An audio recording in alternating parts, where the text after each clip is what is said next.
Welcome everybody to the Ask Our Vet series, special happy hour edition before Thanksgiving. I hope everyone's doing very well. Hope everyone's had a good week. It's been a little bit short week, but a hectic week, right? Thank you. Hey Sue. Hey Morgs. Happy Wednesday. Happy Thanksgiving. Oh Rob, I figured, yeah, I know we're gonna hear it all day tomorrow, but I figured we'd start with it. Hi Marianne. So anyway, this is our holiday edition of the Ask Our Vet. This is the week 31, which is, again, hard to believe. And it's amazing, right? We've kind of gone full circle.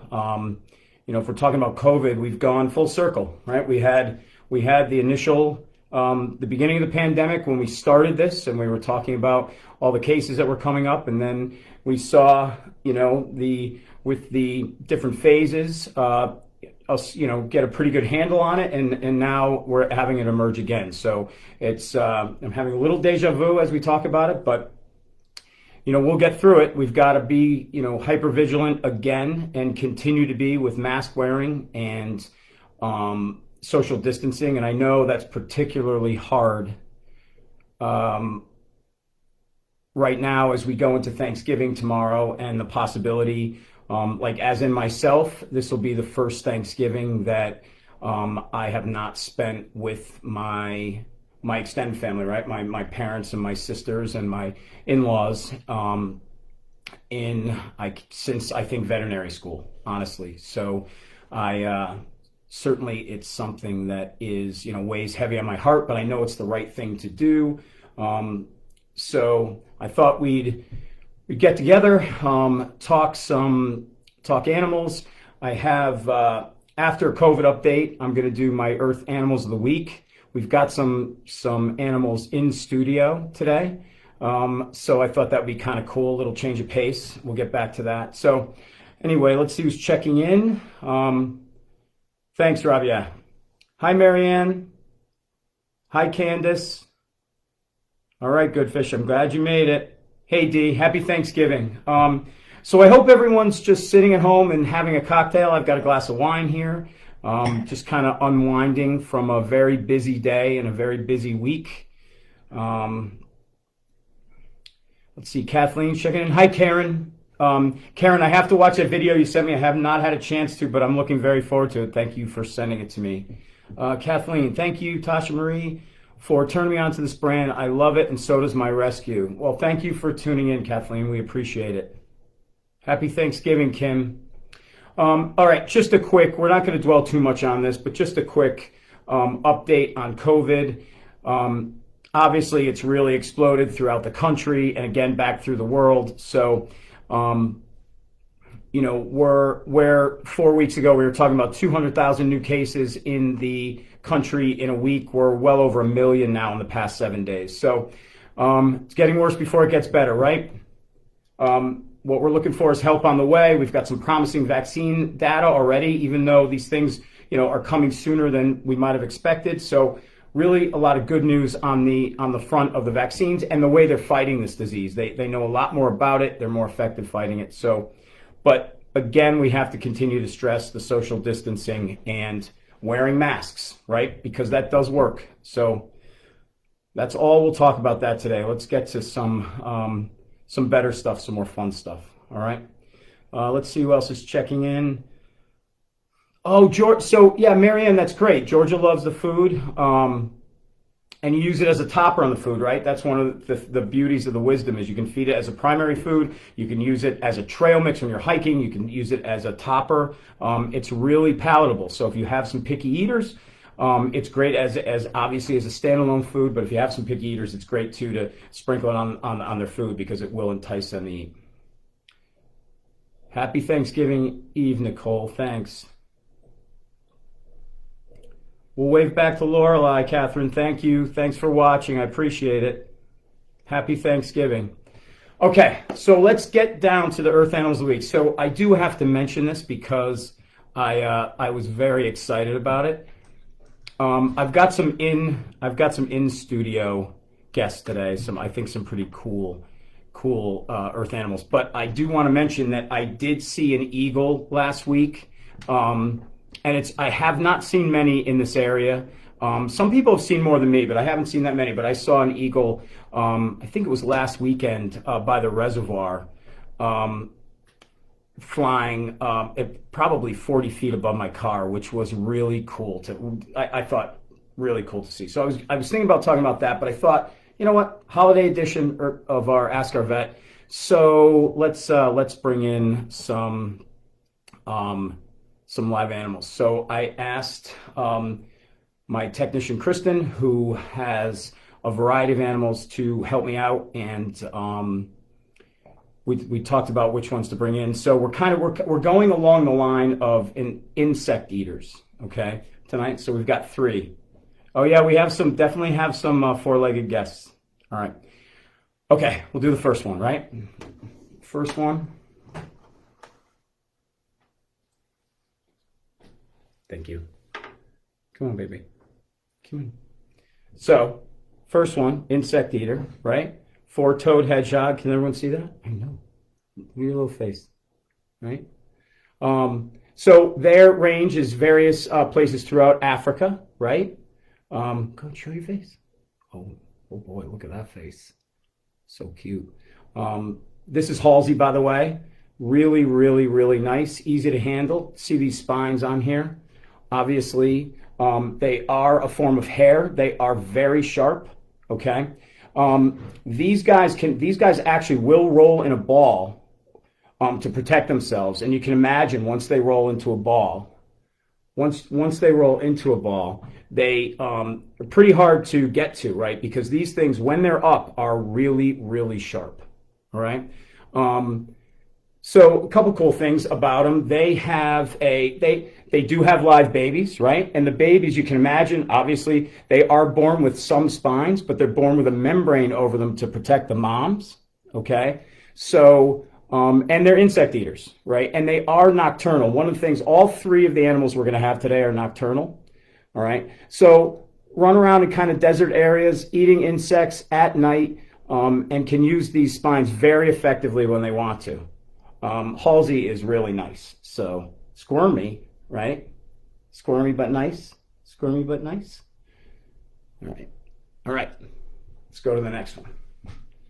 I don't know if anybody out there has them. They're fairly popular. Some, a fair amount of people have them, but they are really cute. And when they're nice like Halsey is, they're really cool little animals. Hi, Dr. Ulrich. Thank you for checking in. How was your? Are you still at work? I think you might be still working right now. I was going to say, do you have your cocktail in hand? But probably not if you're at work. All right. So along the same lines, all right, where we have, this is an insect eater, but completely different animal. Come here, sweetheart. Okay. So hopefully, can you guys see? This is Butters, all right? Butters is a leopard gecko, right? So a reptile, still an insect eater, okay? These leopard geckos live in the Middle East. Again, desert kind of climate, right, Sandy? Nocturnal, so they move around at night. Can you get a look at the face? I don't know if that helps. Look at how beautiful. Look at the eyes. Really, really nice. And this particular one is really, really handsome. And look at that tail. So one of the things about these guys is they actually store fat in their tail. See how chubby that tail is, right? And so they can live off those stores in lean times when they're not catching food. Come here, sweetheart. Now, unlike the hedgehog, which has live young, right? These leopard geckos. Now, all right, listen. Let's not bite. We'll do nice today. Okay, that's nice. Very nice. That's nice. You're getting a little crazy on air. Huh. But anyway, so that's our leopard gecko. I really do think, and I do believe that my nephew has one, and again, hopefully they're watching as well. One day I think we're going to have to get in my niece and nephew because they are basically as knowledgeable about reptiles as it gets. So we'll have to get them in as guests and see their pets too. All right, so there we go. There's Butters.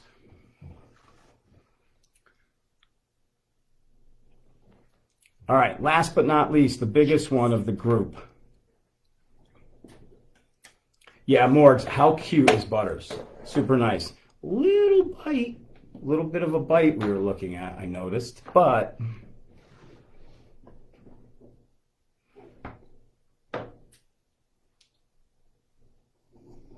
okay, here we go. Here's our last animal. Come here, honey. Can you guys see? Anybody know what this is before we say it? A little tough to see, but looks super prehistoric, right? Anybody?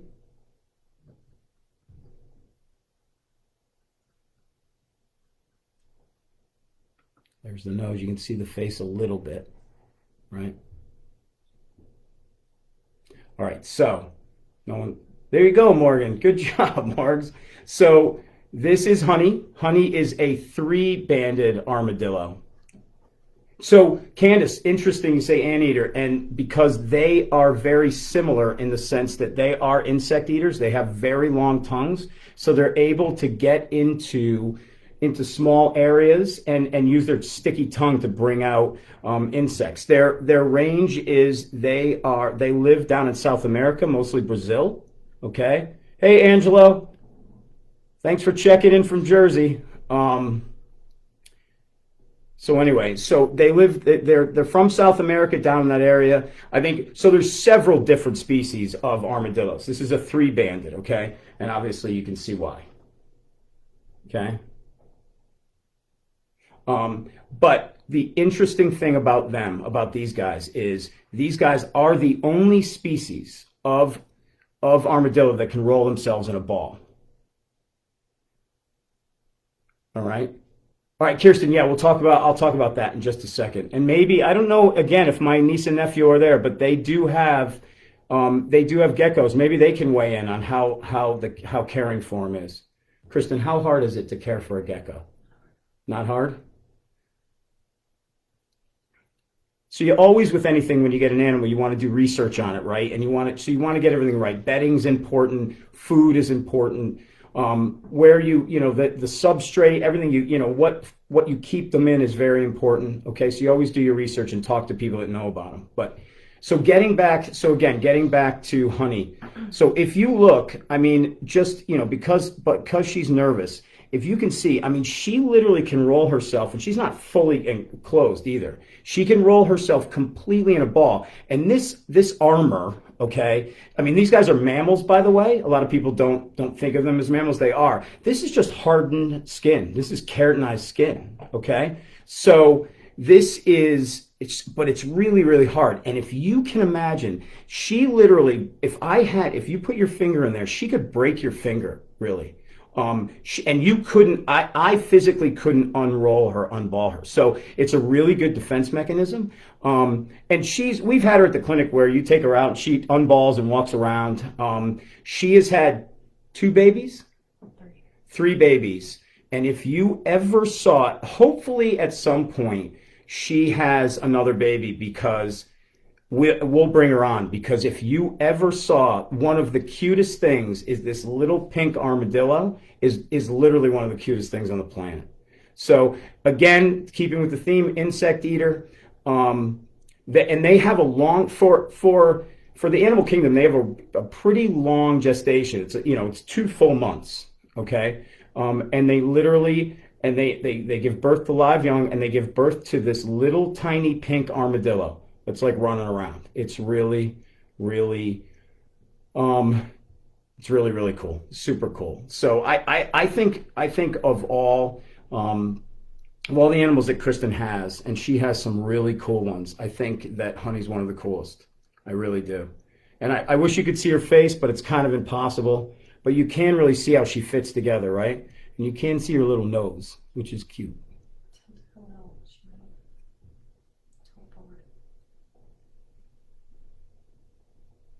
See if she, see her little nose and her feet all tucked in there? All right, we'll hand her back to Kristen so you can go to her mom. There you go. Thank you. Anyway, so few cool pets, our Earth Animals of the Week, right? I thought we'd, from time to time, we like to bring some, some animals in here. I think it's kind of fun. Yeah, Angelo, that is a great defense system. And again, they're the only ones of the, other armadillos have the armor, but they just kind of plop down. If they get turned over, they're obviously their defenses are not nearly as good as this, so that's good. Angelo, do you have your cocktail for cocktail hour? Hope so.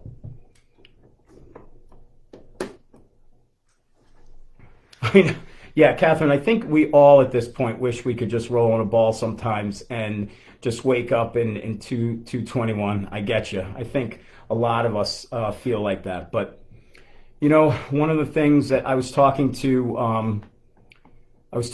one of the clients today, and and they said something that really resonated with me, and it really is that you just have to live in the now and extract joy from everything you can, and again, tomorrow's a good day to be thankful for what we have, and not what we don't have, but what we have. I think this has been a really hard year for everybody, and continues to be, and is going to be a tough year, at the beginning of next year. But hopefully we start to turn the corner, and it starts to get better.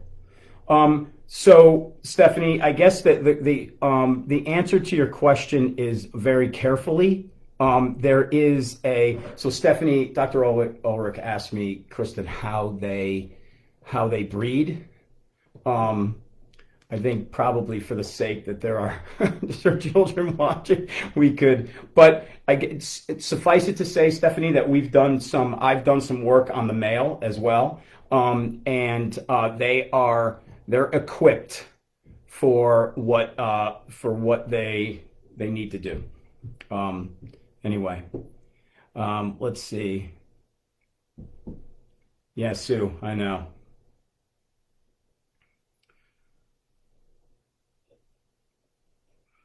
Let's see. Oh, thanks, Kirsten. That's really nice. Oh, okay, Stephanie, sorry. I didn't know. Yeah, she has a male and a female. I thought you were asking me a different question.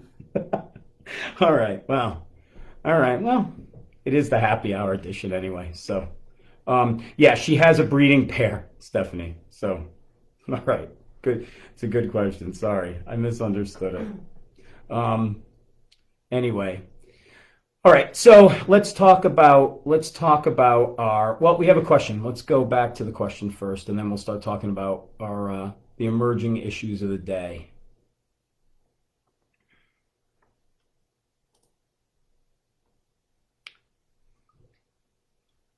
All right, vaccine question, Oreo Pup. I'm due for the following shots next week along with my wellness exam, and I'm wondering if I should get them all at once or maybe delay some. Okay, really good question. I will tell you, okay, as far as my own clinic and the way I run my clinic, I am very judicious with vaccines. And by what I mean by that is I wholeheartedly believe in vaccination. But I believe in vaccinating by need and where the area you're in, what is prevalent in that area, what they need. And I also try to not do multiple vaccines at once. My clients are extremely good about coming back, knowing they're going to have to come back a few times, and good with that, because I do believe it's a better way to vaccinate. Okay. Now there's extenuating circumstances to that, obviously, but for the most part, I try not to do multiple vaccines at once. I think, it can tax the immune system. So your question is, you want to do, get the core things done. I usually do the core things first. Okay. Again, trying to sequence them so we're not doing multiples at once. And then again, doing the other shots by need. Like around here, obviously, where we are, Lyme, we are in the hot zone. Okay, that's, it's named after a town in Connecticut, right? So the bottom line is that Lyme is a good thing. Now, your question about waiting till the spring, depending on the winter, right? We have not had, at least right here, we have not had very cold winters, and for a while, and we still see fleas and ticks and throughout much of the winter. So they can get these diseases almost year round here, really, or if not year round. So I think, to answer your question, I would definitely stagger them and then just decide with the other ones. Bordetella, kennel cough, are they going to be in multi-dog, situations? Are they going to dog parks? Are they going to be boarding? Those are all questions you have to ask, or are they grooming? Are they going to be around other dogs? If they're not, they may not even need the kennel cough Bordetella shot. So you have to judge by need. Okay, good question.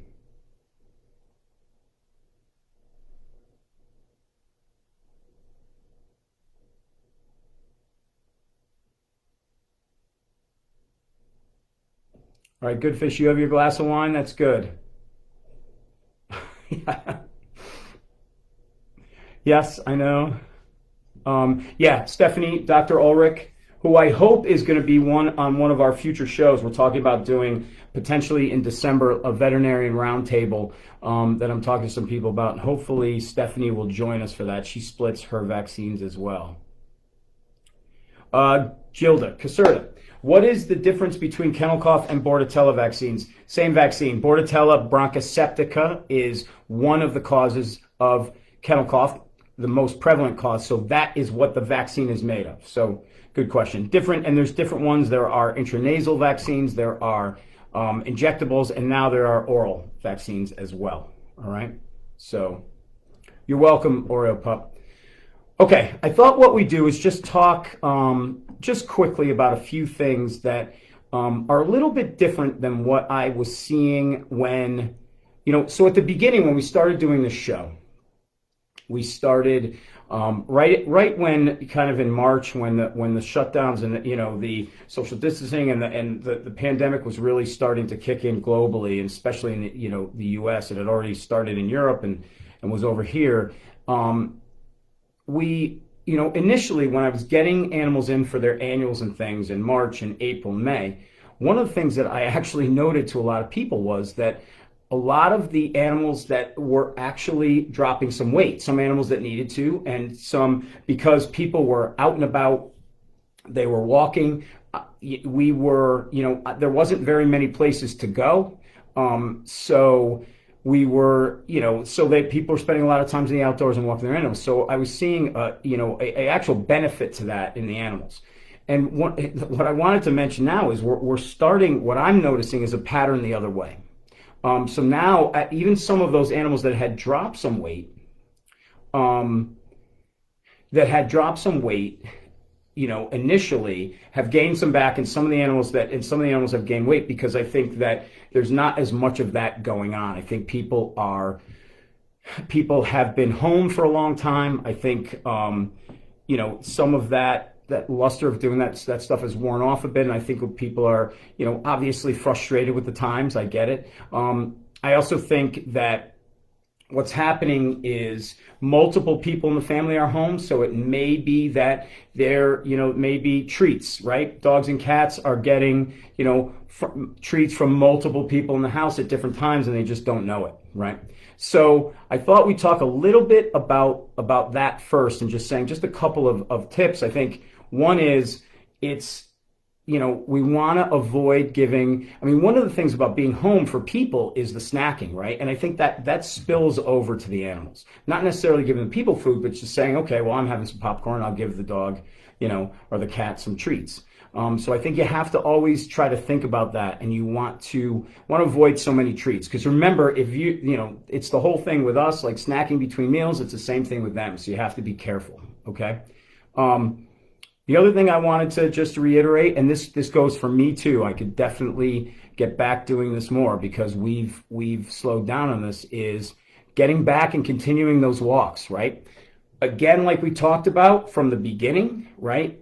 We're back to social distancing, so you have to be careful. You want to wear your mask, especially if you're walking on some of the beaches or you're walking in some hiking trails. There's more and more people out there, so you have to be careful about the social distancing. You also just remember, if your dog is on a leash and you're right on top of someone, if they're petting your dog, you're too close. So we want to make sure that we continue to social distance when we're doing that. All right. I think the other thing too is scheduling, get some playtime in the yard, schedule it, multiple family members. It's a good time to spend. It's still relatively nice out. We've still had some pretty nice weather. So one of the things I think is important is getting some playtime in the yard and really and that playtime does two things, right? It exercises them, but it also stimulates their mind. And that goes back to what my next point is. So that works for both.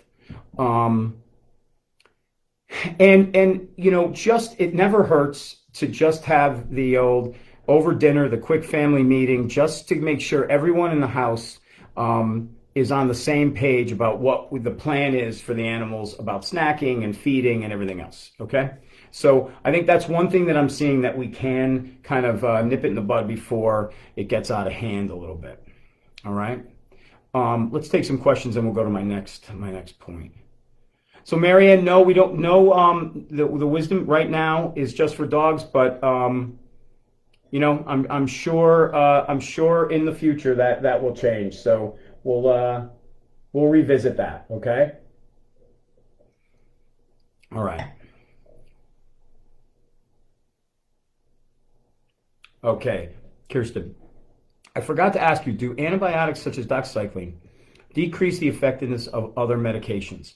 I've been giving Kirby the antibiotics about 3 hours apart from the terbinafine. Yeah. So, Kirsten, you can never do wrong by doing that. One of the things is, especially with doxy, we like to have it on food with food in the stomach. Okay. There is all sorts of various little interactions between meds, certain meds, but you're fine doing that at that schedule that you're doing it. All right. All right, Marianne. I give Georgia dried coconut for a treat. She has other treats, but I limit them. Lately, also, she has been getting wisdom as a treat. Yeah, Marianne, and it's all one of the things about look, I'm definitely not saying don't give your animals treats, but when you give them treats, first of all, they should be good treats, right? Healthy treats. The other, not a lot of processed treats and things like that. But remember that everything you give them extra has extra calories, right? So the extra calories that's just on top of, remember, when we feed them, we generally feed them for their daily caloric, their resting energy requirement, all right? Their daily caloric intake. So anything on top of that, if they're not exercising, is empty calories. So you just have to always watch them, weigh them, walk that line, and be careful, because if you're giving too many treats, you don't want to, you have to maybe back down on their food. But I like to give them their food and back down the treats. Okay. Here, D, I'll take your question, then I'll just get to my other point, then we'll go back to the questions. So D, what is your opinion of the Apoquel for allergies versus the Caddy shot, Cytopoint? Will the Apoquel give a more constant relief versus waiting for the Caddy to wear off and give another shot? Thank you. Okay. So here's the difference. Here's the deal with Apoquel and Cytopoint. All right. Both of them, the way they work is they work on itch receptors. Okay. Just to simplify it a little bit, they both block itch receptors. So the kind of mode of action is the animal doesn't know they're itchy. And this has been a big thing this year because, like we said last week, our allergy year is continuing. I could tell by myself, my sinuses hurt, everything else. And our weather has been mild, and I am still seeing a lot of itchy animals, okay? And normally by this point, it starts to really kind of fade away. So the way they're different, just in kind of basic terms, is Apoquel works on 6 itch receptors, okay? And the Cytopoint works on 2, but 2 are the most common, all right? So It's really variable on what I understand your question, whereas the Apoquel is kind of in there. One of the things about Apoquel is a little more immunomodulatory than the Cytopoint injection. The they so it's some animals and some animals do better on one than the other. And it really depends. It really depends. So I think they both have their place.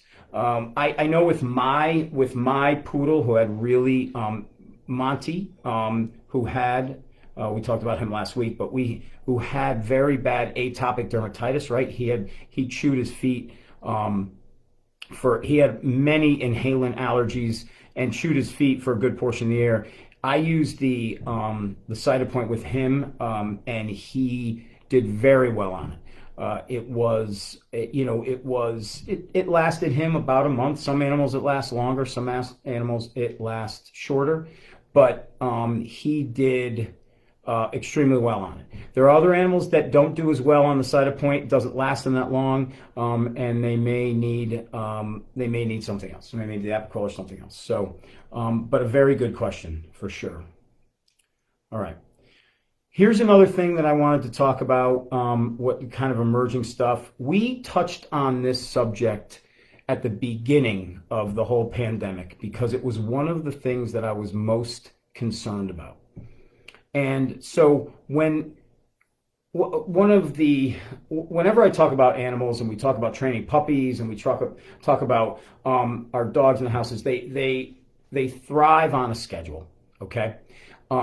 So it's one of the basics to training our animals when we get them when they're little is to try to maintain the same schedule. You're welcome, Dee. Try to maintain the same schedule, throughout the day, throughout the week, throughout the month, because they train better that way. They potty train better that way. One of the downsides to that is they get used to it. All right. And when you deviate from that, it can cause some issues with eating, some issues with, potty. It can cause some anxiety issues. And so when this first hit and everyone kind of all of a sudden, most people that weren't working from home all of a sudden were working from home, my fear was when the schedule then flipped back, we were going to have months of this, the whole family being home most of the time. When it started to flip back and people started to get back to some, phasing back in through the phases and getting back into some semblance of normalcy, that we were going to have an anxiety issue on our hands. And that's the second thing I wanted to talk about. That is unfortunately proving true. I think that we have seen a pretty decent uptick in anxieties. And, interestingly, sure, a lot of people, schools went back, so that's a big change. A lot of people in the fall started going back to work, but not completely, right? We a lot of the changes were not total changes. They were just a couple people now were out of the house. The kids were out of the house where they were in the house all through the spring and the summer. But I've never had more questions about anxieties in pets. It's just a function of the times. And so so I thought we'd talk about it a little bit, talk about a couple of tips. I think the first tip is to try to keep as close a schedule, a daily schedule, and try to keep it as continuous as you can. And I realize that is a tall order these days. Some people can, some people can't. However, it's one of the things that's important with them because they really do thrive on that. Okay. The other thing too, just remember when we're going out of the house, and this is really particular for dogs. When we're going out of the house, you want to try to not make it an event. All right. So meaning you never make it a big deal when you're leaving, and you never make it a big deal when you're coming home. All right. Obviously human nature to greet the dogs and just get all excited and everything else, but you want to make it matter of fact because then they don't think it's an event. They just think it's commonplace and they don't think much about it. All right.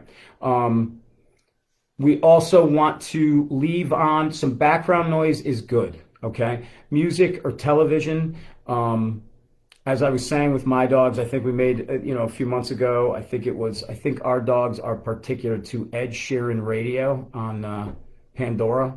Just kind of a mellow thing. You want to make sure, obviously, that if you leave on the television or you leave on just a radio station, sometimes, obviously the television show could change or the music could change, and what could be mellow 1 minute could be, speed metal the next. So you want to be careful. You want to keep on kind of these mellow, reggae's good, classical's good, these kind of more mellow kind of genres, right? Back to what we talked about before, the playtime and the daily walks, really, really critical. You want to stimulate their mind. One of my dogs who has a pretty decent, Sadie, who has a decent level of anxiety, literally at night, no matter what time I get home, and a lot of times it's late, waits for me to play fetch and catch. And she oftentimes won't do it with anybody else, but she waits. And the minute I come in, she runs and grabs whatever she wants me to throw to her, and she greets me at the door with it. And that really helps her kind of unwind and relax. She's just dialed into that. And then if you need help, if the behavioral modification stuff isn't helping and you need help, then you want to turn to things. If you can do things naturally, certainly calming aids, right? Herbals like the Calm Down from Earth Animal, emotional balance from Earth Animal. I have several of our clients are giving CBD for this. That seems so far to oftentimes do a very good job for things like this. So, all right, I know the Ed Sheeran. It's my dogs that like the Ed Sheeran. I didn't say I put on the Ed Sheeran radio. Actually, I think Ed Sheeran's pretty good. But that's by the way, Goodfish had the comment about Erin had the comment about she's disappointed that I put on the Ed Sheeran radio. So it's good that she's chiming in as she usually does. That's very good. Anyway, so I know, yeah, it's very funny. It's very good. Anyway, so in terms of that, and then obviously if it becomes excessive or they're being destructive or it really looks like they're having a hard time, you need to consult your veterinarian. And they can talk to you about getting behaviors. They can talk to you about some, potentially meds if you need them. But I think you try everything else, behavior mod, natural things, and then that. So I think that's a good approach to that. Okay. So those are really the two big things that I've been seeing, and the hope is over time, then they'll get kind of used to the new normal, and then as we get out, we'll get back to the normal routines next year that we were in before all this started. It's possible that we're going to be back, this winter might be back in, hopefully not, but more of a lockdown situation than we're in now. I hope not, but, and we may be talking about this again, but hopefully not, Okay. So I thought we'd also end with a few tips for the holiday season, right? So we're coming in. Let me just take this question first. Nicole, 11-year-old Charlie's separation anxiety is worse than ever. Yeah, and Nicole, when I tell you I am not overstating it, it's the worst I've ever seen. And it makes sense. And you have to also remember, our animals are really intuitive, right? And our animals feed off of our emotions as well. So, the bottom line is that, we're anxious, they're anxious. It's an anxious time. And, some of these tips work for us too, right? It's not an easy time. As I sip my wine, I know. All right. So holiday season tips. As a veterinarian, and I think probably Stephanie could weigh in, but she might be back in appointments. The days after holidays, following holidays, are one of the busiest in veterinary practice oftentimes, okay? And the number one thing we see is vomiting and diarrheas, all right? And you know after Thanksgiving, after Halloween, after Labor Day, Memorial Day, picnic times, things like that you're going to get inundated. You're going to get inundated by vomiting and diarrheas. And the bottom line is, what the underlying cause of that is what we call dietary indiscretion, right? And dietary indiscretion can come from multiple places. It means they might have, your dog or cat at a party or an outdoor party or an indoor party could grab something that fell on the floor, right? Or your dog could have found something in the backyard that an animal brought in, or dug up something, or ate a mushroom, or things like that. But as far as the holidays goes, generally it falls on people. Okay, and it's giving the animals. Halloween usually, obviously, is not one the animals will get into a basket of chocolate and things like that. That's much more a kind of mistake-based dietary indiscretion. Okay, but on Thanksgiving and things and other holidays, Christmas and things, I think we see a fair amount of this, and oftentimes it could be people-induced. So, public service announcement, right?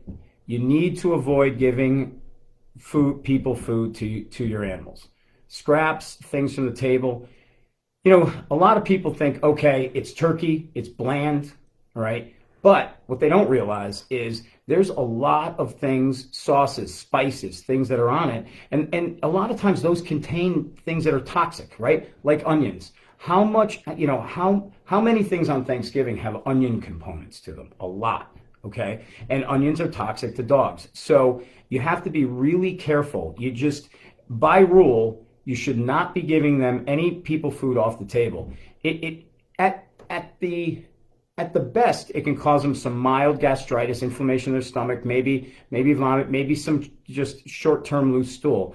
At worst, these guys can get things like pancreatitis because there's a lot of fats in these foods and they can't process them. And they can get really, really sick. So that's the first thing. Just, try to avoid at all costs giving them anything off the table, even if you feel like it's just a piece of turkey and it's bland and they'll be fine. All right. Here's another thing, and this is from personal experience. Cleanup time, most dangerous time in the household for our dietary indiscretion. Right? It's by far the most dangerous time. And so what I tell people is when you're cleaning up, one thing is just make sure as soon as you fill up your garbage can, bag it up and take it outside. You can turn your back, and the dog all of a sudden grabs, turkey bones out of it. You can set it by the front door, and maybe you think, hey, my 17-year-old son, as soon as he gets done playing Xbox, is going to bring the garbage out.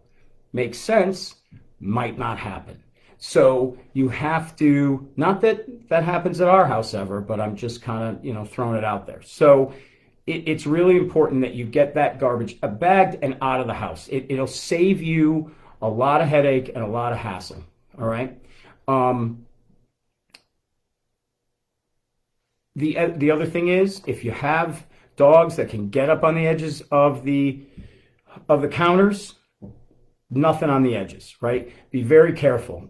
We have, and again, I'm not immune to this, right? I've had a lot of things eaten in my house. I've had garbage gone into. We've had things taken off our counters. I've had whole loaves of bread eaten. We've had sandwiches made that you turn around, you thought that you didn't make it, thought you were crazy, but then the dog is licking its lips in the corner, right? So you just have to be very careful. It's important.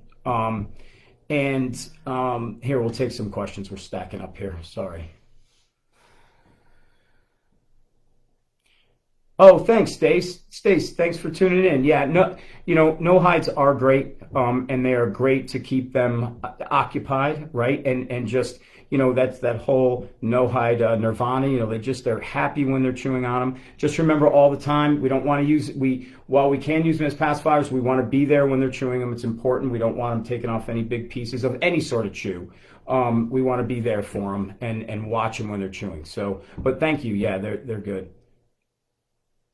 Yeah, Diane, pumpkin is okay to give, obviously not just pure pumpkin is okay, right? When you're not talking like, I know you're not like pumpkin pie, just regular pumpkin is okay. A little dollop in their food. It is a bulk fiber. That's one of the things I tell people to use oftentimes when their dogs have some anal gland issues, right? Where they can't express them all the time. It kind of bulks up their stool, their poop, so that they can express those better.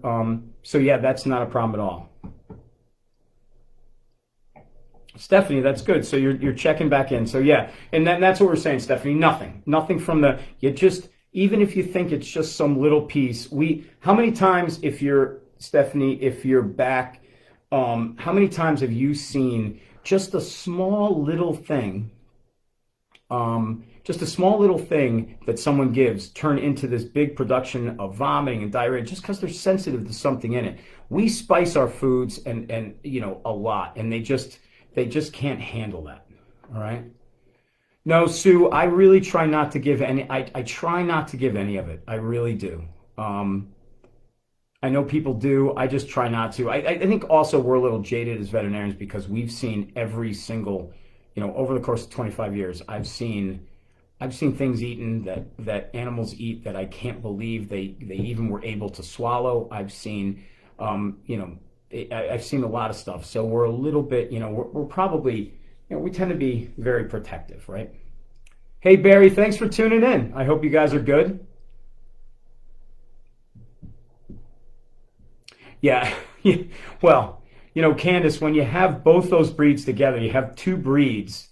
That just both love to eat. It's like, so that just ramps up when they're both together.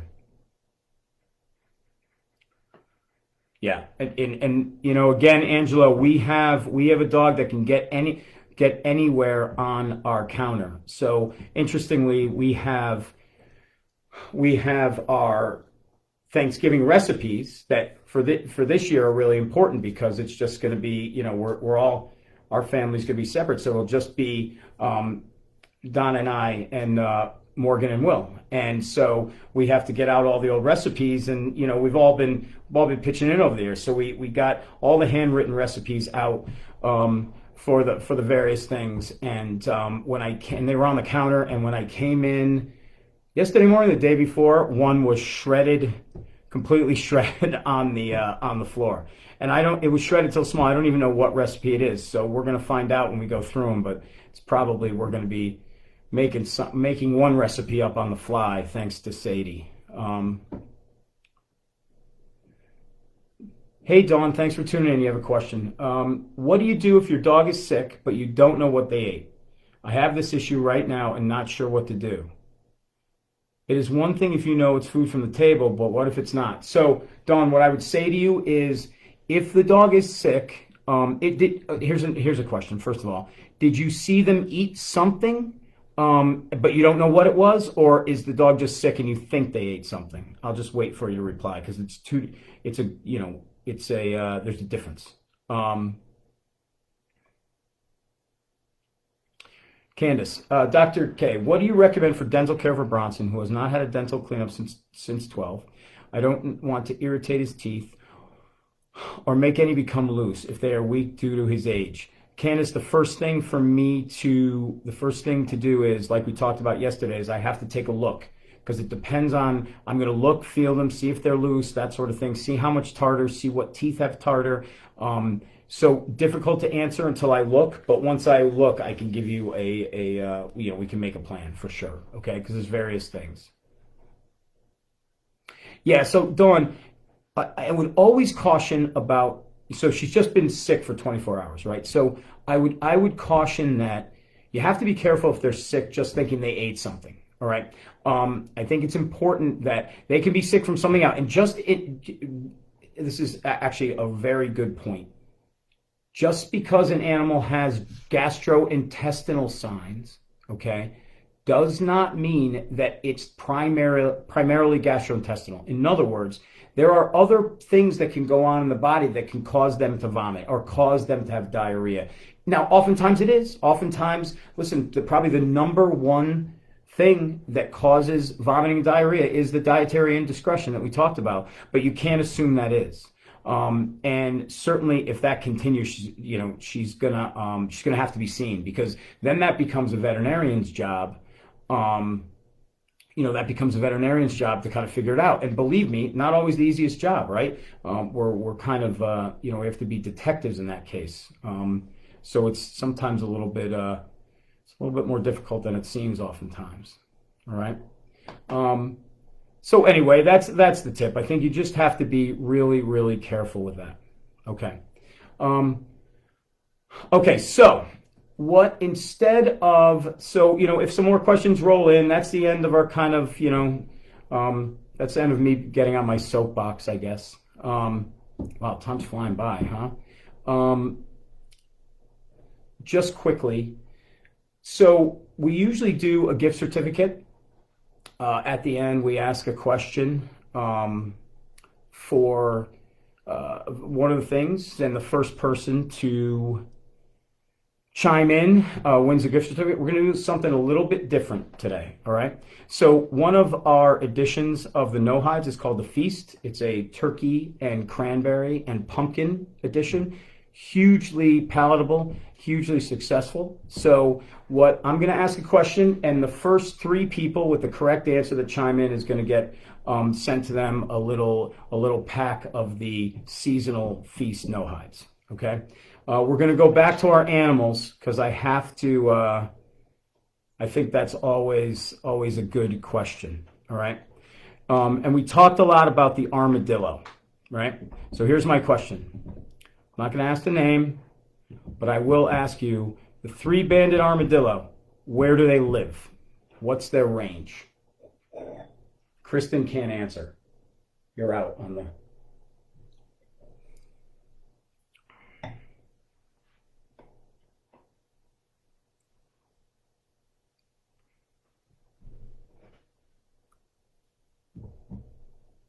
Let's see who listened or who's looking it up on the internet.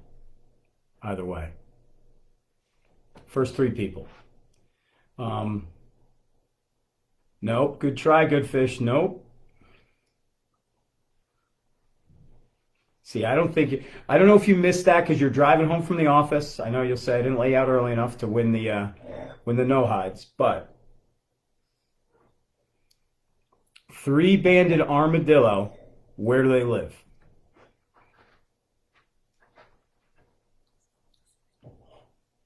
Yeah, I don't think they don't listen to me. No one listens to me when I talk. All right, Kim's the first one. Brazil, good job. Candace, second one, good job. We need one more. Who's typing fast? So South America, mostly Brazil, very good. One more. South America, sorry, Sue, you were first. I'm sorry, I didn't see that. We have our winners. Okay, calling it. Good job, everybody. Good job.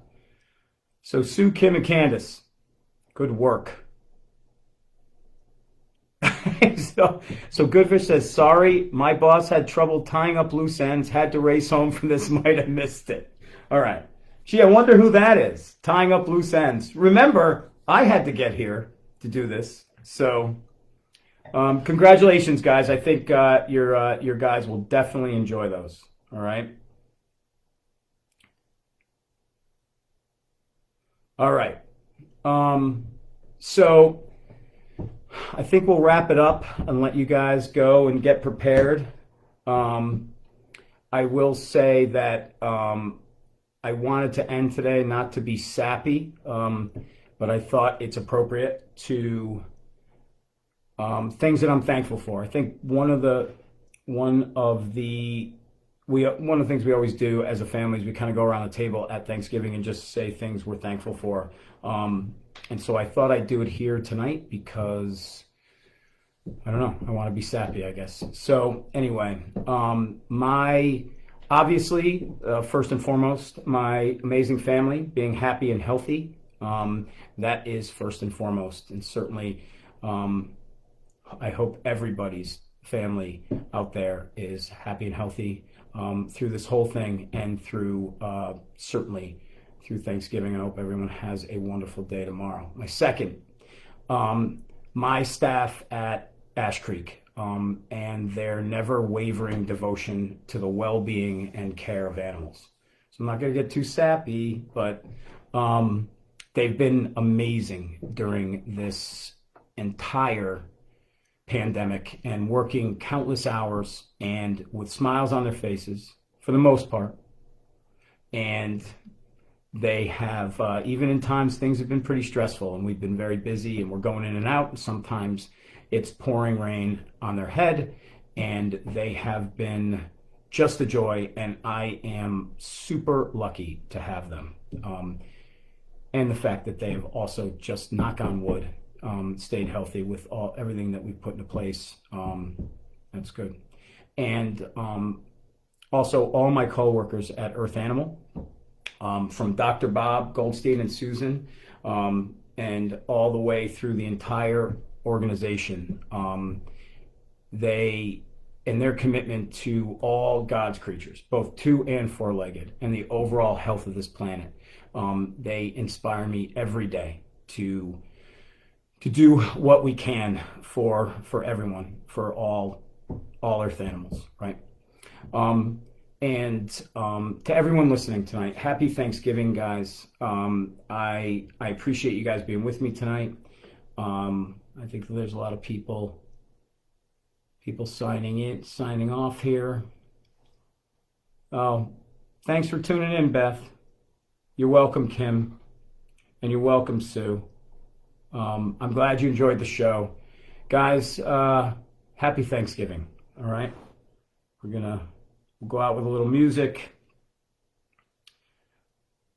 Let's see. The other thing, too, is I'm off next week. I will be back the following week, and I'm hoping, like I said, we're going to get everything together, and we're going to try to do a veterinarian roundtable. I'm going to get some of my friends, some of my colleagues, and I thought we could do this as a question and answer. We'll talk about a few topics, kind of go around, and then let you guys ask the group, because I thought that let's see, because they probably know more than me, so that way you can get everyone's opinion. All right, Nicole, thank you so much. Cheers, everybody. Happy Thanksgiving, everybody. Happy Thanksgiving.